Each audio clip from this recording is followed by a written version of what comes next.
I really find the label Christian to be very conflicting personally because the story and life of Jesus Christ is very inspirational for me. Like I actually find a lot of good in that in the story, whether he was a real person or not. And it's like that South Park episode, Imagination Land. Hmm. Like imagine like a lot of fictional characters have influenced our lives more than real people, you Yeah. know. And so I don't think that the point for me is whether or not he's real or not.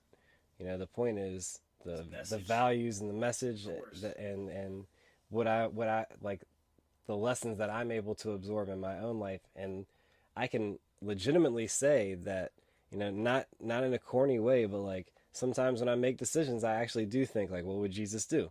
You know, and if that makes me a Christian, then okay. But if you want to say I accept him as my Lord and Savior, and when Yeah. you start using that sort of like worshiping one person Right. language, it's like, no, I think he's a spiritual master that can be matched and never surpassed because he reached that ultimate level of enlightenment.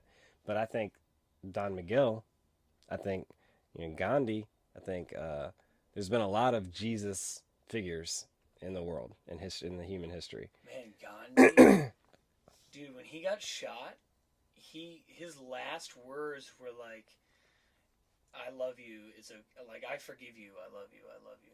And that's To the pretty. guy that shot him, And it like, what the isn't doesn't that fuck? sound like Jesus though? That's pretty much Every that's pretty time much Jesus Jesus, shows right? up, we kill him. You know what I mean? Exactly. Exactly. And it's like if that if living a life of a strict like not a strict I don't like the word strict, but if living in a way where you truly like for me, like I truly believe that the way Jesus lived his life, whether fictional or not, is a really like awesome way to live your life. Like being a being of love, a being that expresses only love. Like his, they call it the Jesus commandment, right? The Jesus commandment is forget all the other commandments and love one another.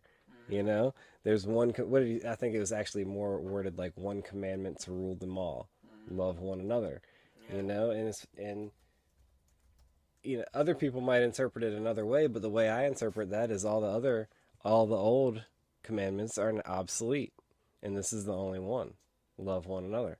And It's because if you I don't take it as he's an authority, and so I'm just gonna blindly accept this new commandment. I don't like the word commandment either, but I agree with that sentiment, and my choice is to agree with that sentiment.